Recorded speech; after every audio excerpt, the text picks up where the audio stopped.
రేవంత్ రెడ్డి సార్కి కొన్ని సూటి ప్రశ్నలు అడుగుదాం అనుకుంటున్నా. ఇప్పటికే చాలామంది అడిగేశారు, లేట్ అయిపోయింది.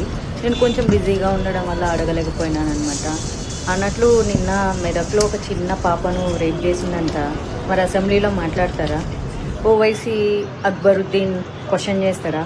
పసిపిల్ల, ఆడబిడ్డ, ప్రాణం, పాపం, అయ్యో అబ్బాస్ తప్పు చేశాడు, శిక్ష విధించండి, దీని మీద మీరేమంటారు రేవంత్ రెడ్డి జీ అని అడుగుతాడా? అన్నట్లు కొడంగల్లో ఒక రైతు ఆత్మహత్య చేసుకొని దానికి కారణం సీఎం రేవంత్ రెడ్డి వాళ్ళ కుటుంబ సభ్యులు అని చెప్పి లేఖ రాసి పెట్టి మరీ సూసైడ్ చేసుకున్నాడంట. వాళ్ళ కుటుంబానికి 25 లక్షలు ఇచ్చిండ్రా? కొన్ని 25,000 ఎవరైనా ఇచ్చిండ్రా? ఆయన ఎవరో కోమటిరెడ్డి వెంకటరెడ్డి అంట.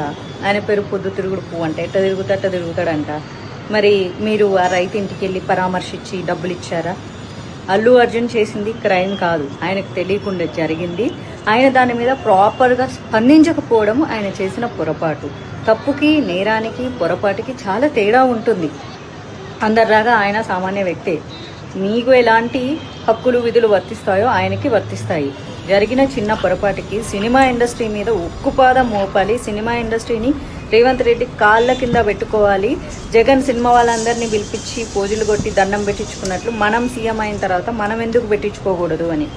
రేవంత్ రెడ్డి గారు, మీ ప్రయాణం అంతా చాలా బాగుంది, అందుకే కష్టపడి ఈ రోజు వరకు సీఎం అయ్యారు. జీవితంలో చాలా